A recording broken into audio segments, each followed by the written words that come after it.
食住北部大都會嘅發展，今日就同大家嚟到洪水橋睇一個新鴻基嘅物業荃匯，仲要係一個特色嘅連天台單位嚟㗎。咁其實洪水橋呢度嘅發展都已經越嚟越成熟㗎啦。咁去屋苑呢度咧，行出去幾分鐘嘅路程就已經到洪水橋嘅輕鐵站，啱啱就已經有輕鐵經過啦。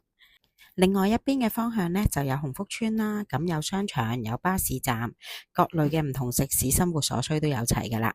嚟緊港鐵屯馬綫洪水橋站將會喺2030年啟用，仲有規劃中嘅綠色運輸系統貫通呢洪水橋發展區啦，同埋元朗南嘅連接屯馬綫，到時出行就更加方便。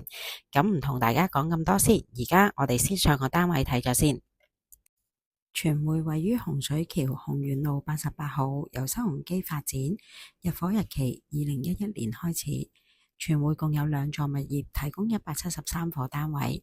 咁我哋今日睇呢個單位呢，就實用面積504尺，係一個2房有露台嘅單位嚟嘅。